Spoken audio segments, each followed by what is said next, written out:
दयालु राजा और घायल पक्षी। बहुत समय पहले की बात है। एक हरे भरे राज्य में वीरेंद्र नाम का एक राजा रहता था।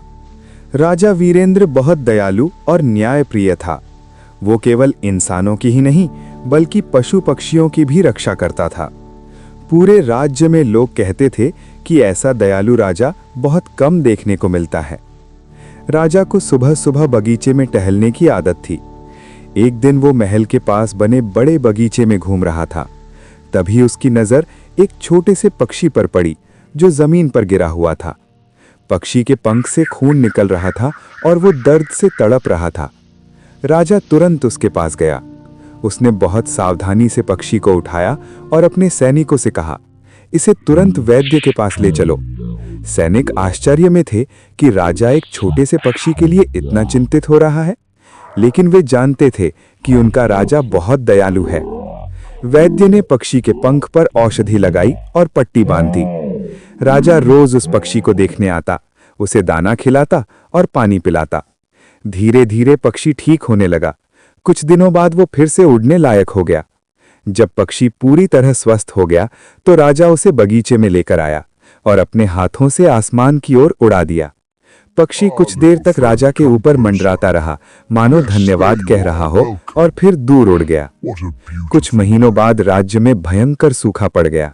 नदियां सूखने लगीं, खेत बंजर होने लगे और लोगों को पानी की बहुत कमी होने लगी। राजा बहुत चिंतित था कि अपनी प्रजा की मदद कैसे करे। एक दिन वही पक्षी फिर महल की खिड़की पर आकर बैठ गया। राजा ने उसे पहचान लिया। पक्षी बार बार उड़कर जंगल की ओर जाता और फिर वापस आ जाता, जैसे वो राजा को कहीं चलने का संकेत दे रहा हो। राजा कुछ सैनिकों के साथ पक्षी के पीछे पीछे जंगल में गया। पक्षी उन्हें एक पहाड़ी के पास ले गया जहां चट्टानों के बीच एक बड़ा जल स्रोत छिपा हुआ था। वहां साफ और ठंडा पानी भरा था जिसे किसी ने पहले कभी नहीं देखा था।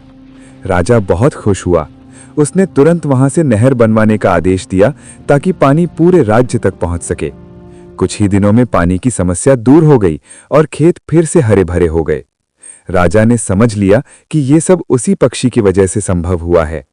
उसने मन ही मन सोचा, जब मैंने इस छोटे से जीव की मदद की थी तब मैंने ये नहीं सोचा था कि एक दिन यही मेरी और मेरे राज्य की मदद करेगा।